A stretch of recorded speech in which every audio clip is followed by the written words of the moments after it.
O verdadeiro nascimento. Irmãos queridos, é com muito amor que venho falar agora sobre um dos temas centrais da fé cristã, o batismo nas águas.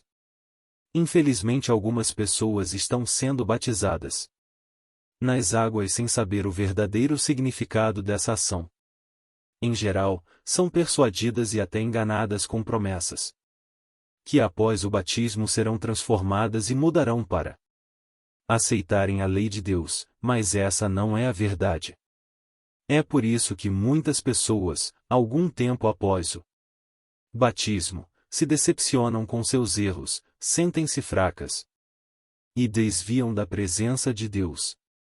O sentido original do batismo é um novo e verdadeiro nascimento. Por isso, antes de se batizar, a pessoa deve já ter se arrependido dos seus pecados, já estar morta para o mundo e deve estar ansiando por uma nova vida.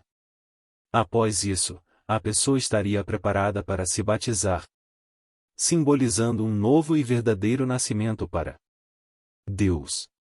João Batista pregava isso quando batizava.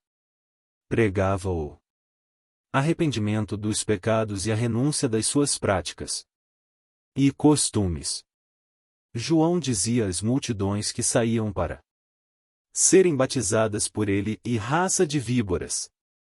Quem lhes deu a ideia de fugir da ira que se aproxima? Deem frutos que mostrem o arrependimento. E não comecem a dizer a si mesmos: Abraão é nosso pai. Pois eu lhes digo que destas pedras Deus pode fazer surgir filhos a Abraão. O machado já está posto à raiz das árvores.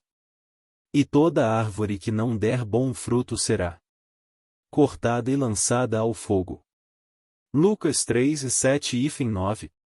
Veja que a multidão procurava João para ser batizada, como se isso servisse de conforto ou redenção pelos erros e pecados que estavam cometendo, e o profeta sabia disso.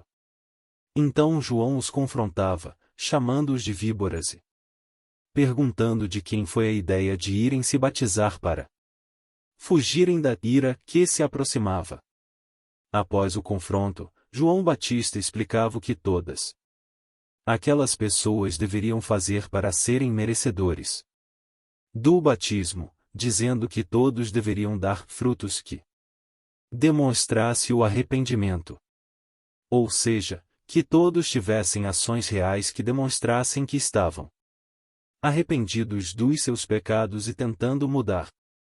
O confronto de João continua quando ele pede que aqueles que o ouviam não se justificassem dizendo: Abraão é nosso pai. Esse argumento era usado pelos judeus do tempo de Jesus para provar que eles eram perfeitos e irrepreensíveis e por isso não poderiam errar ou pecar. E agora vem o alerta mais duro de Batista, quando ele avisa que o machado já está próximo da raiz das árvores, e toda árvore que não der fruto será cortada e lançada ao fogo.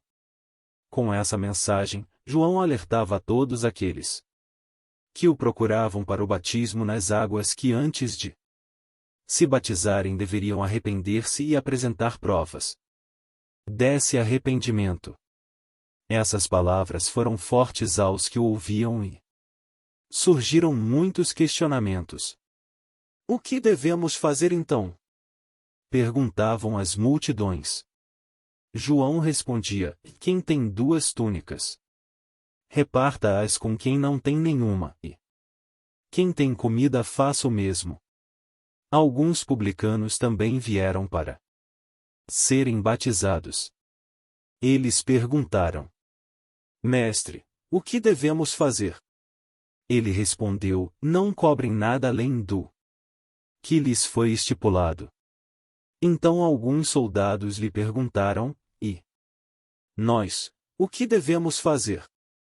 Ele respondeu: não pratiquem extorsão nem acusem ninguém falsamente, contentem-se com o seu salário. Lucas 3:10, 14. As pessoas à sua volta começaram a perguntar o que deveriam fazer e o profeta explicava de acordo com os pecados cometidos por eles. No tempo de João, havia muita pobreza e os mais ricos não se importavam com os mais pobres e isso é reprovado aos olhos de Deus.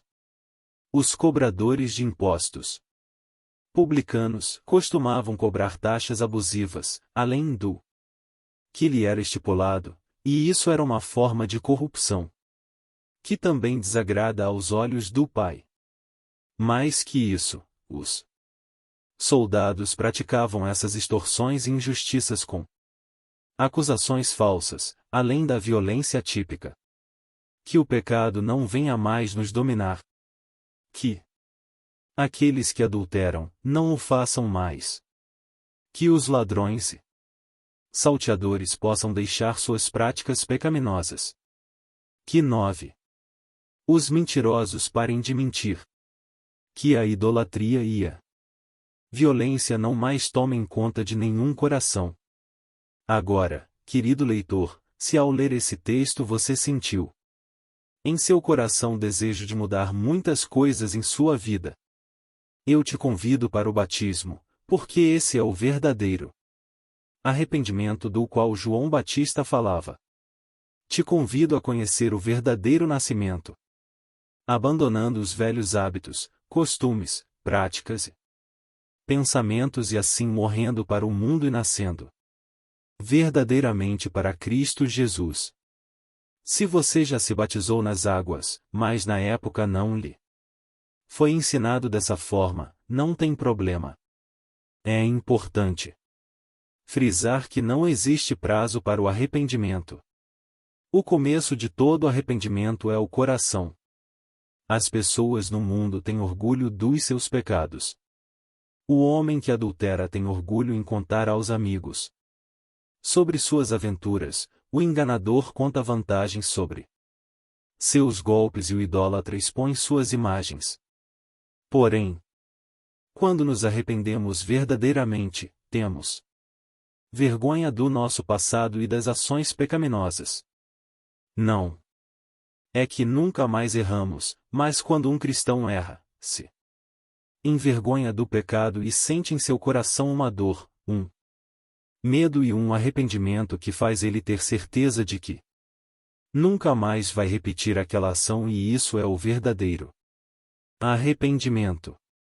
Quero encerrar esta carta desejando a você que já teve um verdadeiro nascimento, para você que está ansioso para ter ou ainda para você que está aberto a tê-lo, mas sem muita convicção, que o amor de Deus Pai em Cristo Jesus te alcance todos os dias da sua vida e te conduza para a verdade.